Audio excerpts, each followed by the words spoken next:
نحمده ونصلي ونسلم على حبيبه الكريم الأمين العزيز وعلى آله وأصحابه الأفضلين الأكرمين أجمعين. أما بعد فأعوذ بالله من الشيطان الرجيم. بسم الله الرحمن الرحيم.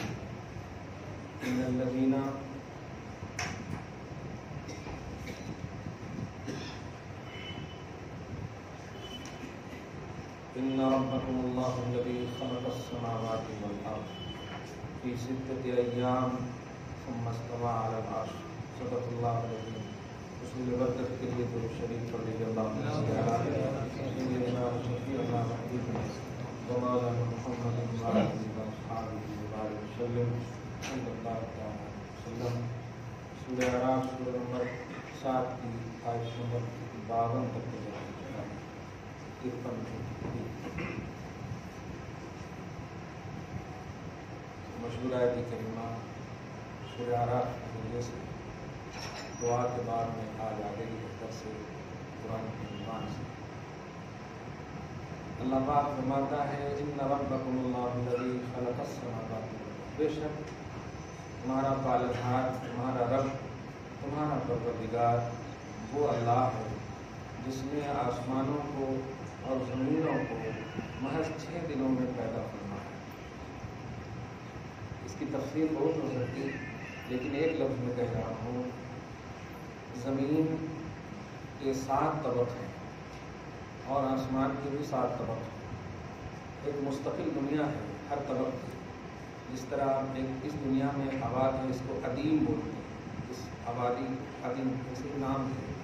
دوسری دنیا، تیسری دنیا، سب دنیا ہے. 7 طبق 7 سماوات کا لفظ بھی پڑے ہوں گے. وہ من الارض مثلہن، اور زمین بھی 7 طبق ہے. تو 7 طبق زمین ہے. طبق سمجھ رہے ہیں؟ بولے تو ایسا ایسا ایسا. ہاں ٹھیک ہے. وہ دوسری مخلوق، انسانی مخلوق صرف نہیں آبادی ہے مگر ہاں انسان کی نہیں، وہ دوسری مخلوق. انسان آباد ہے صرف اس طبق میں. آسمان بھی ایسے ہی 7 طبق ہے، ایک مستقل ہے. بس اتنی سی آپ سمجھیے کہ بس یہ بولیے کہ واہ، بس ایسا بولیے کہ واہ قدرت خدا کی. اور پھر اپنے اللہ کی قدرت پر ایمان کامل رکھیے. یہ 7-8 سال حکومت کرنے والوں کو محسوس کیجیے کہ آپ کا رب وہ ہے جو اتنی عظمت والی زمینوں کو اور اتنی عظمت والے آسمانوں کو 7 سال نہیں 6 دن میں پیدا کر دیا ہے. یہ بتائیں 6 دن لگے، بولتے ہیں ہفتہ بھی نہیں، 6 دن میں اللہ تعالیٰ پورے آسمانوں کو، پوری زمینوں کو پیدا کرتے ہیں. وہ اللہ ماننے والوں کی لمحوں میں مدد نہیں کر سکتا. ایمان تو رکھیے آپ، یقین تو رکھیے اس اللہ پر. پورے آسمان زمین سب کو ایک دم صرف 6 دن میں. اب آپ کو ایک کنسٹرکشن کا کام دے دیں، خالی ایک مسجد بنانے کے لیے 7 سال 8 سال لگے گے. وہ بھی بار بار چندے کا اعلان کرنا پڑے. آپ سوچئے ذرا، آسمانوں زمینوں ان سب کو، اور آبادی بھی اتنی اچھی کی ہے، کیا کہنا ہے. ما تری فی خلق الرحمن من تفاوت. خدا کی تخلیق میں ذرہ برابر کھوٹ نہیں پاؤ گے. سورہ ملک پڑھتے ہوئے ما تری فی خلق الرحمن من تفاوت. آپ لوگ میں آپ کو اگر دے دے ارے یہ یہاں پہ نہیں بنا تھا، وہ وہاں پہ نہیں بنا تھا، ایسا کیسے ہو گیا، صحیح انجینئر کو بولتے یہ ہے. لیکن اللہ پاک نے 7 آسمانوں 7 زمینوں پھر اس کے درمیان میں بھی ہے نا، وما بینہما کا بھی لفظ ہے. آسمانوں زمینوں وما بینہما دوسری آیت میں ہے. اور جو اس کے درمیان ہے ان سب کو اللہ تعالیٰ نے صرف 6 دن میں پیدا کیا. 6 دن میں. خدا کی قدرت پر الحمدللہ پڑھیے. واہ، ایسے رب کو ہم مانتے ہیں، ایسے خدا کو مانتے ہیں، ایسے رب کے ہم ماننے والے ہیں. الحمدللہ. اسی کو کہتا ہے اللہ یار میری طرف آ تو پہلے دیکھ میری قدرت کیا کہ یہ لوگ پوری دنیا جو آج پوری متحد ہو گئی ہے، مسلمان کے خلاف جتنے بھی ہیں سب متحد جو ہو گئے ہیں، ان لوگوں کا مقصد ہے کہ آپ کو رب سے دور کر دیں، کیونکہ رب کا پاور، کیا انہیں نہیں معلوم ہے نمرود کا واقعہ؟ انہیں نہیں معلوم ہے ابرہا کا قصہ؟ تو زیادہ دن بھی نہیں ہوا، نمرود اور فرعون تو دن بھی ہو گئے، ابرہا تو زیادہ دن بھی نہیں ہوا، حضور کے آنے سے 55 دن پہلے کا معاملہ ہے۔ پورے بڑے بڑے موٹے موٹے ہاتھیاں لے کے آئے تھے، الم تر کیف فعل ربک باصحاب الفیل، یہ اسی کی طرف اشارہ ہے۔ اصحاب الفیل سے مراد وہی ابرہا بادشاہ لے کر آیا تھا کعبہ کو ڈھانے کے لیے، اور اللہ تعالیٰ نے کیا 6 دن پر پورے کو پیدا کرنے والا وہ انسان کا بھی استعمال نہیں فرمایا، پرندے کے چونچ میں تے کنکڑا اوپر اور سب کے نام لکھ دیا اپنے سے کہ اسی پہ گرانا لے جا کے، جس ہاتھی پہ جو بیٹھا ہے نا اس کا نام لکھا سو ہے۔ پرندے کو یہ طاقت بھی دے دیا اور نالج بھی دے دیا، پڑھ لیا پرندے نے، ہاں اس پر اس کا نام لکھا، چلو اسی کے سر پہ گراتے ہیں۔ یہ ہے اللہ، تو اللہ پر یقین رکھیے، جب اللہ بولیے تو ایک دم محسوس کیجئے کہ واقعی سب سے بڑی طاقت ہے میرے ساتھ، سب سے بڑی قوت ہے ہمارے ساتھ، الحمدللہ۔ پھر دیکھیں آپ کی دعا میں اثر بھی، قبول بھی، سب کچھ ہو گیا الحمدللہ۔ یہ کیا ہے کہ بات، کیا ہے کہ بات کہیں نہیں ہو رہی قبول، یہ والی دعا نہیں ہونی چاہیے۔ اللہ پر بھروسہ ہے، اللہ پر یقین۔ اب دیکھیے آگے اس میں ثم استوى علی العرش، اس میں ایک علمی بات، پھر اللہ تعالیٰ نے عرش پر استوا فرمایا، صحیح ترجمہ یہی ہے استوا فرمایا۔ استوا بولتے ہیں بیٹھنے کو، جیسے آپ بیٹھے ہیں نا تو ٹھیک بیٹھے ہیں، کوئی ٹیڑھا کوئی سہارا لے کر ٹھیک بیٹھنے کو استوا بولتے ہیں، مستوی۔ تو اللہ تعالیٰ بیٹھنے سے پاک ہے، اس لیے لفظ استوا ہی کا استعمال۔ امام اعظم سے کسی نے پوچھا کہ استوا کا مطلب کیا ہے؟ بیٹھنا تو جسم کی صفت ہے، اللہ جسم سے پاک ہے۔ حضرت رضی اللہ تعالیٰ عنہ نے فرمایا استوا معلوم ہے، کیفیت مجہول ہے، کیسے بیٹھا یہ مجہول ہے، اور سوال کرنا بدعت ہے۔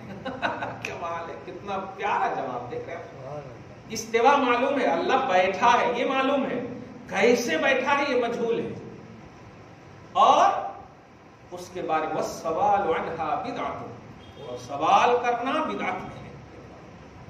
اس لیے ہم لوگ بھی بس اللہ تعالیٰ اپنی شان کے مطابق ہے، بلکہ ایک بہت ہی محبت کا ایک ترجمہ بتا دے رہا ہوں کہ اللہ کی تخلیق کا خاتمہ عرش پر ہوا، اینڈنگ اللہ کی تخلیق کی اینڈنگ عرش پر ہوئی۔ یہ عرش پر بیٹھا کا مطلب اب نہیں، تخلیق کی اینڈنگ عرش پر ہوئی، یہ مراد ہے۔ آگے دیکھیے والشمس والقمر والنجوم مسخرات، رات کو، دن کو، سورج کو، چاند کو، ستاروں کو، سب کو بنایا، مسخرات بامرہ، سب کے سب اسی کے حکم کے تابع ہیں۔ الا لہ الخلق والامر، سنتے ہو اسی کو، اسی کی سب تخلیق ہے اور اسی کا حکم چلتا ہے۔ تبارک اللہ رب العالمین، بڑی برکت والا ہے وہ جو سارے جہان کا پالنے والا ہے۔ ادعوا ربکم تضرعا وخفیا، جب اتنا یقین ہو گیا ہے نا، اور یقین رکھیے گا، صحیح کہہ رہا ہوں، دیکھیے یقین جتنا جس کا کمزور ہوتا ہے موت اتنی ہی اس سے قریب ہوتی ہے، کلیئر کہہ رہا ہوں۔ یقین اس قرآن پاک میں ان الموت الذی تفرون منہ فانہ ملاقیکم، موت سے ڈر کے بھاگو گے، اس لیے کھاؤ کہ ہم زندہ رہیں گے، نہیں، موت سے ڈر کے بھاگو گے تو امیڈیٹلی موت آ جائے گی، کیونکہ موت خدا نہیں ہے، خدا سے ڈرو موت بھی ڈرے گی۔ خدا سے ڈرو، خالق جو ہے اللہ پاک ہے۔ ثم تردون الی عالم الغیب والشہادۃ وهو البصیر، اللہ پاک سے ہم کو اپنا خوف رکھنا ہے۔ وہ پیدا کیا تو ہم ٹینشن نہیں لیے، موت کا ٹینشن کیوں لے رہے ہیں؟ حیات کا ٹینشن، حیات کا بھی تو خالق وہی ہے، تو موت کا بھی خالق وہی ہے، تو حیات اس کے لیے اسی کی طرف سے، موت بھی اسی کی طرف سے، ایک امانت ہے، کلیئر بات ہے۔ میں آپ کو پیسہ دوں اور مانگوں، امانت داری یہی ہے کہ آپ دے دیں، تو اللہ پاک نے حیات ایک مستعار کے طور پر آپ کو دیا ہے، یہ جی لو 60 سال، پھر اگر لینا چاہے تو ٹینشن کیوں لیں گے؟ یہ حضرت ابو طلحہ کی ایک بیوی ہے رضی اللہ عنہ، ایمان اور عشق کا ایمان افروز واقعہ ہے کہ حضور پاک صلی اللہ علیہ وسلم کے چہتے حضرت ابو طلحہ ہے، عمارہ غالباً ان کا نام ہے، بیوی کا، ان کے دمہ ہوتا ہے نا سانس لینے، سانس کی بیماری، ہاں ہاں سمجھ جائیں، ہاں دما ہی بولے، دم آنا. تو بیٹے کو دم کی بیماری تھی، سانس آنے. وہ کماتے تھے، روز چلے گئے، ایسے روز جاتے تھے کمانے کے لیے. ایک دن ایسے جا رہے ہیں اور سانس کی بیماری ہے، تو خیال رکھنا. جی جی آپ جائیے، خیال رکھنا. جیسے کما کر کے جب تشریف لائے تو بیوی سے پوچھا بیٹا کا کیا حال ہے؟ تو بیوی نے جواب دیا ہاں سانس رک گئی ہے. مگر اتنا پازیٹیو انداز میں بولے کہ وہ سمجھے کہ ایک دم ٹھیک ہے، ریلیکس ہو گیا. اس کے بعد اچھے سے اچھا کھانا کھلائے، ساری لوازمات بشریت سے متصف ہوئے. یہاں تک کہ اس کے بعد پھر بڑے مسکراتے ہوئے کہتے ہیں بتائیے کہ اگر کوئی آپ کو امانت دے تو لوٹانے میں ہچکچاہٹ ہوگی؟ ہمارا ایک ایسا سوال ہے، امانت لوٹانے میں ہچکچاہٹ کی؟ کیا عورت تھی، کیا عشق تھا نبی کا یار. شوہر سے زیادہ طاقت لگ رہا ہے یہاں پہ. وہ سمجھانے کے بجائے انہوں سمجھانے کہنے کی بس یوں ہی سمجھیے کہ آپ کو اللہ نے بیٹے امانت کے طور پر دیے تھے، آج اللہ نے اسے لے لیا ہے. اور اتنا اچھا کھانا بنا کر کھلایا تھا ان کو کہ تم اتنے اچھے سے کھانا کھلائے، سارے لوازمات سے متصف کیے، ایسا کیسے کر سکتی ہو تم؟ خوب رونے لگے اور دوڑتے ہوئے در مصطفیٰ پہ آتے ہوئے ناراض ہو کر کے یا رسول اللہ دیکھیے بیوی نے میرے ساتھ کیا کیا، میرا بیٹا انتقال کر کے مجھے کھلایا پلایا وغیرہ. کہا مسکراتے ہوئے آج کی تاریخ نوٹ کر لو، اب جو تمہاری بیوی کے پیٹ سے نسل آئے گی اس میں فقہا پیدا ہو، علماء پیدا ہو، میرے دین کے وارث پیدا ہو. ایمان دیکھیے کتنا پختہ ہے. ماں ہے وہ، ایسا نہیں ہے کہ وہ جو صحابی ہے وہ ان کا عقیدہ نہیں ہوگا، بالکل ہوگا، لیکن عورت کو سامنے لا کر کے ایک ذہن دیا کہ ایمان و عقیدہ جب اسٹرانگ ہوتا ہے نا تو اللہ کی امانت پر بھروسہ کیا جاتا ہے، بس تنقید نہیں کیا جاتا. آج ہم لوگ کیا ہے، ذرا سے کچھ ہو جاتا ہے یہ تو کہیں کو یہ تو کہیں کبھی یاد کر لیا میرے ہم صاحب حضرت علی اصغر کو بھی یاد کر لیا کیجیے کہ امام حسین نے کوئی شکوہ کیا. امام زین العابدین کی بیمار تھی، شکوہ کیا، بہت خوش ہو کر کے جا رہے ہیں. تو موت ایک حقیقت ہے اور یہ حقیقت ہم سب کے لیے ہے. ہر نفس کو موت کا مزہ چکھنا ہے اور ہم نفس ہیں، ہم جان ہیں، تو ہمارے لیے موت ہے. اس لیے اس کے لیے حسن تدبیر کر سکتے ہیں، بس اس میں مداخلت انٹرفیئر نہیں کر سکتے. اب جب اتنا پورا ایمان اور عقیدہ پختہ ہو گیا، آئیے ایک بڑا پیارا اللہ پاک تصور دے رہا ہے، ادعوا ربکم، بندو جب تمہیں مجھے ایسا سمجھتے ہو مانگو مجھ سے. ادعوا ربکم، اپنے رب سے دعا کرو. اس لفظ پہ غور کیجیے، رب سے دعا کرنا یہ عام ہو سکتا ہے، اپنے رب سے دعا کرنا یہ خاص ہے. دعا کرنے سے پہلے اپنے آپ کو اپنا سمجھو، رب کو اپنا سمجھو، خود کو رب کا سمجھو. ادعوا ربکم، اپنے رب سے دعا کرو. کیسے دعا کرو؟ تضرعا، گڑ گڑاتے ہوئے. ڈھنگ دے رہا اللہ تعالیٰ. کون دے رہا؟ قبول کرنے والا. آج تو ہم شکچھا دیتے ہیں اپنے بچوں کو، کیسا پڑھنا، کس طرح کرنا، کیا کرنا ہے. نہیں، یہ اللہ تعالیٰ جو قبول کرنے والا ہے وہ طریقہ سکھا رہا ہے کیسے مانگنا. کیا بات ہے، مانگنے کے وقت بے توجہی نہیں ہونی چاہیے، اٹریکشن ہونا چاہیے. گڑ گڑاتے ہوئے، گڑ گڑانا کس کو کہتے ہیں؟ جب بندہ روتا ہے تو رونے کا ایک مقصد ہوتا ہے. تو اب جب اللہ تعالیٰ کی بارگاہ میں آپ گڑ گڑا رہے ہیں تو مقصد کے تحت گڑ گڑا رہے ہیں. گویا جس کے لیے دائی گڑ گڑا رہا ہے، دعا کرنے والا، اس کا صاف مطلب یہ ہوا کہ ایک دم رچا بسا ہوا ہے وہ مقصد اس کے دماغ میں. تضرعا، گڑ گڑاتے ہوئے، اظہار وخفیہ، چھپ کر کے. اب یہاں پر جو ہے خفیہ، انہ لا یحب المعتدین، بے شک اللہ حد سے بڑھنے والے کو پسند نہیں فرماتا ہے. یہاں پر جو ہے تھوڑا سی علمی اختلاف ہے. اختلاف جب بھی بولا جائے تو علمی اختلاف ہے. فرائض اور واجبات اور نوافل، یہ دو طرح کی عبادتیں ہوتی ہیں. جن عبادتوں میں آپ کو دعا کرنے کا حکم ہے وہ کنڈیشنلی ہے، جیسے چاہیں آپ کر سکتے ہیں. جیسے کہ نماز میں آپ کو اللہم انی ظلمت نفسی، یا آپ جو دعا کرتے ہیں دعائے معصورہ، تو آپ کو کنڈیشن ہے کہ آپ کو جیسے کہا گیا ویسے کرنا. اب دھیرے سے کہا گیا تو دھیرے سے کرنا ہے، اب وہاں پر زور سے نہیں کر سکتے. سمجھے؟ تو جہاں کنڈیشن ہے کہ جہاں کرنا ہے سرن، جہاں کرنا ہے جہرن، یہ آپ کو بالکل ہے. لیکن اس کے علاوہ جو آپ کو اختیار میں دیا گیا ہے جو دعائیں ان کی کنڈیشن نہیں ہے. جیسے آپ بیٹھے ہوئے آپ چاہتے ہیں کہ دعا کرنا, تب آپ صرف عوام کا یا محفل کا لحاظ کریں گے تو زور سے نہیں بولیں گے, اکیلے ہوں گے تو آپ ماشاء اللہ زور سے بھی بول سکتے ہیں. یہ سمجھ رہے آپ؟ تو ایسے ہی دعا میں جب اللہ پاک نے آپ کو نبی کے ذریعے سے جو شریعت دی ہے, جہاں فرائض اور واجبات میں فکس پہلو ہے, دعائے معصورہ وغیرہ, وہاں پر جیسے کہا گیا ویسے آپ کو کرنا ہے. آپ ابھی تراویح پڑھتے ہوں گے, اللہم انا نستعینک و نستغفرک کو پڑھتے ہوں گے, وہاں پہ بھی دھیرے سے پڑھتے ہوں گے. حالانکہ امام صاحب نماز تراویح زور سے پڑھا رہے ہیں, لیکن آپ وہ پڑھتے ہیں دھیرے سے. کیوں؟ یہ کنڈیشن ہے. تو جہاں دعا دھیرے سے کرنا ہے وہاں کرنا ہے. میں ایک تفصیل دے رہا ہوں تاکہ دعا کا ایک کانسیپٹ بڑا خوبصورت لے کر جائیں. کچھ لوگ اجتماعی دعا, پھر زور سے دعا, اس طرح کی باتیں کر کے مطلب ایک دم ذہن کو نام تصویر میں پھنسا دیتے ہیں. ایسا نہیں کرنا چاہیے. جب آپ اجتماعی دعا کر رہے ہو تو وہ آپ نہیں کرتے ہیں. اجتماعی دعا کرنے میں کوئی ایک ہی ہوتا ہے. اجتماعی دعا ایک کرتا ہے اور سب آمین بولتے ہیں. اور یاد رکھیے گا, آمین بولنا یہ نبی کی وہ عظیم سنت ہے جس کی دعا کرنے والا جبرائیل علیہ السلام. اسی طرح آمین کہنا نبی کے گھرانے والوں کی وہ سنت ہے کہ نبی نے عیسائیوں کے مقابلے میں دعا کیا اور علی, فاطمہ, حسن, حسین کو آمین کہنے کی. یہ اجتماعی دعا کا وہ خوبصورت کانسیپٹ ہے کہ آمین کہنا کبھی تو نبی کی سنت بن جاتی اور کبھی اہل نبی کی سنت بن جاتی. اور یہ وہ گارنٹیڈ پہلو ہے. اس بات کو دھیان میں رکھیے. جو بولتے ہیں اب نماز پڑھے بھاگ چلے جاتے ہیں, کیوں نہیں آپ اجتماعی دعا کی؟ فرض کیجئے کہ آپ اپنی آل اولاد کے لیے دعا کر رہے ہیں تو آپ آمین کہہ دیجئے. بھائی ہم نے اپنے اولاد کے لیے دعا کیا تو آپ آمین کہہ دیجئے. اگر میری دعا نہ صحیح آپ کا آمین قبول ہو گیا. کہا تھا نا عیسائیوں نے یہی جملہ, میں جس چہرے کو دیکھ رہا ہوں, چہرہ حسن کا تھا, چہرہ حسین کا تھا, میں جس چہرے کو دیکھ رہا ہوں کہ اگر اس چہرے نے آسمان پر اپنا چہرہ کر دیا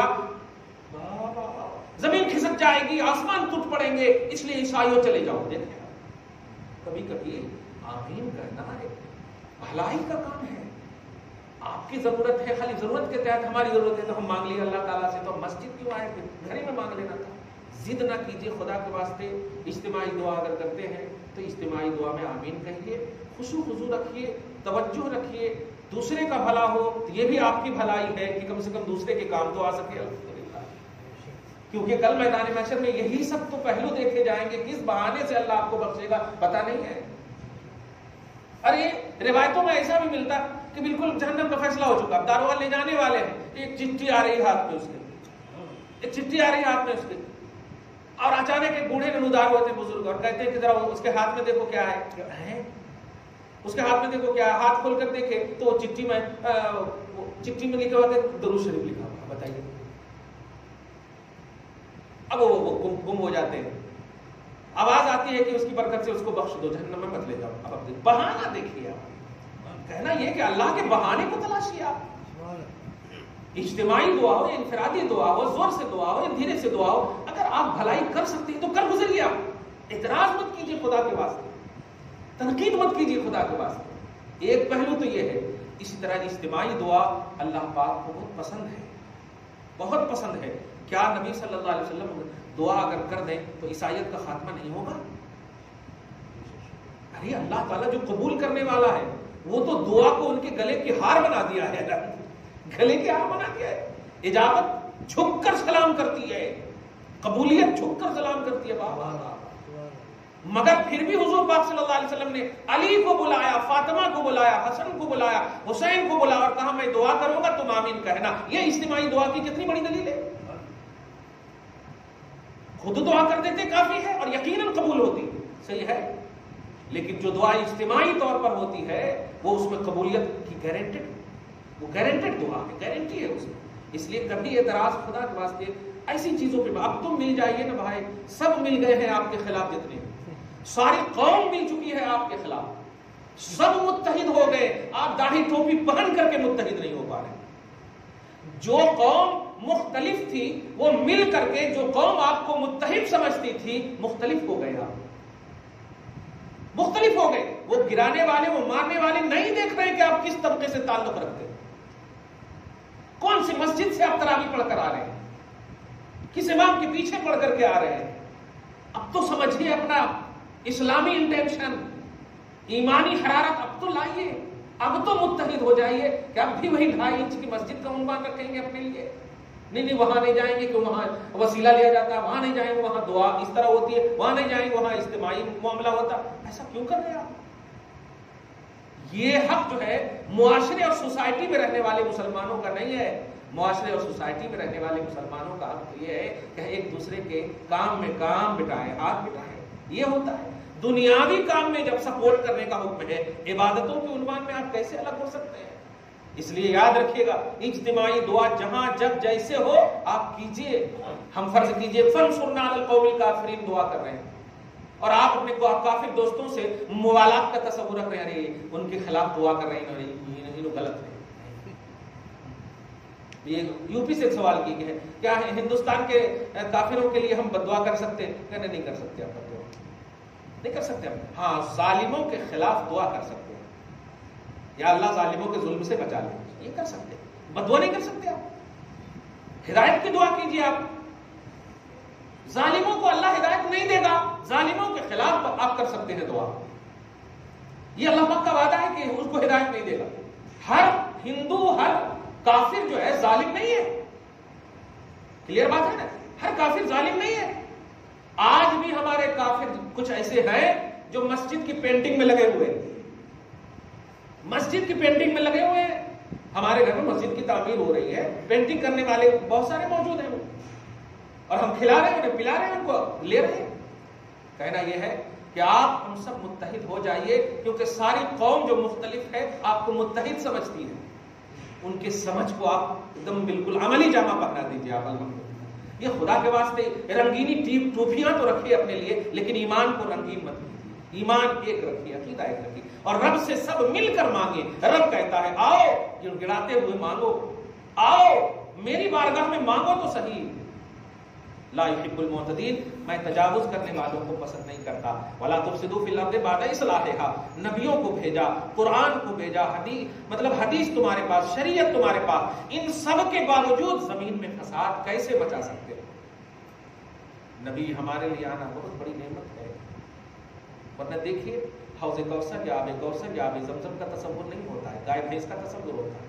کتنا بڑا خوبصورت مذہب ہے الحمدللہ کہ آج ہم ذرا سی آب زمزم مل جائے تو سب سے پہلے تو ادب سے کھڑے ہو جاتے ہیں. ہم منہ پینے والی قوم نہ بنی. کیوں؟ کیونکہ نبی آئے ہمارے پاس، قرآن آیا ہمارے پاس، شریعت آئی، پاکیزگی یہ ہم کو ملا ہے الحمدللہ، ہم کو ملا ہے الحمدللہ. اور اتنا لحاظ قرآن پاک اور حدیث پاک اور شریعت میں کیا گیا کہ ایک موقع سے حضرت ابو ہریرہ مطلب ظاہری طور پر، جسمانی طور پر ناپاکی کی حالت میں تھے. حضور نے بلایا، اب بلانے کے بعد اسی حالت میں دیر ہو گئی تو نبی نے فرمایا کہ کیوں دیر ہوئی؟ فرمایا یا رسول اللہ میں ناپاک تھا. آقا فرماتے مومن کبھی ناپاک نہیں ہو سکتا. کیا ایمان کی پاکیزگی نے آپ کو پاک کر دیا ہے. حضرت حنظلہ غسیل الملائکہ ہے، ایسے جلیل القدر صحابی ہے کہ بیوی سے جمع کر کے گئے تھے، جنگ میں شہید ہو گئے، لاش کو فرشتوں نے آسمان پر اٹھا لیا. اتنے فرشتے آئے ہوئے ہیں کہ نبی اس طرح سے چل رہے ہیں، انگلی کے بل چل رہے ہیں. دیکھنے والوں نے دیکھا، پوچھنے والوں نے پوچھا یا رسول اللہ کیوں؟ کہا فرشتے اتنے چل رہے ہیں چوٹی رکھنے کی بھی جگہ نہیں ہے. اور کس کو تلاش رہے ہو؟ حنظلہ نہیں ملیں گے. وہ غسل دیے گئے جانے کے لیے اللہ پاک نے فرشتوں کو اٹھا لیا کیونکہ وہ ناپاک آئے تھے. دیکھیے تو ہماری ناپاکی کا بھی لحاظ پاک فرشتوں کے ذریعے سے اللہ پاک نے کرا. مگر ایمان ہمارا پختہ ہونا چاہیے. ہماری جمعیت، ہماری اجتماعیت، ہماری وحدت، ہماری یونٹی، ہماری یکتائی، یہ ہمارا سب سے بڑا پلس پوائنٹ ہے. ہم اگر اللہ کے لیے جیتے ہیں، اس حال میں ظاہری طور پر، فزیکلی طور پر ناپاک بھی ہو گئے نا تو اللہ ہمیں عیبدار نہیں کرتا، پاک فرشتوں کے ذریعے سے اٹھا کر غسل دیتا. اور آج لقب مل گیا غسیل الملائکہ. غسیل الملائکہ سمجھتے نہیں؟ ایسے صحابی جن کو فرشتوں نے ناپاکی کی حالت میں غسل دیا. غسیل یعنی فرشتوں کے غسل دیے ہوئے، جس کی گواہی مصطفیٰ جان محمد صلی اللہ علیہ وسلم نے دیا. اور آج پورا عنوان میں غسیل الملائکہ. حضرت حنظلہ نان فیمس صحابی ہیں، آپ بھی تو فیمس نہیں ہیں، مگر بنیے آپ ویسا. کہ آپ کا بھی عنوان مصطفیٰ کی زبان سے نکل جائے. اللہ فرماتا ہے وَادْعُوهُ خَوْفًا وَطَمَعًا، خوف خدا سے رکھو، امید بھی خدا ہی سے رکھو، اور دونوں کے بیچ میں کھڑے ہو کر کے مانگو اسی سے. ان رحمت اللہ قریب من المحسنین، ایسے رہو گے تو سنو، ایسے نیکوکار کے قریب میری رحمت ہمیشہ چاروں بغل سے رہتی ہے. ان رحمت اللہ قریب من المحسنین، بے شک اللہ محسنوں سے زیادہ قریب ہے. کیا بات ہے، یہ محسنوں سے مراد یہ اوپر ہی کا کانسیپٹ ہے. ایسا ایمان رکھو گے تو اللہ پاک آپ سے زیادہ قریب ہے. دعا ہے، کچھ پوچھنا ہے؟ ہاں چلیے ٹھیک ہے، 2-4 منٹ ٹھہر جائیے. درود شریف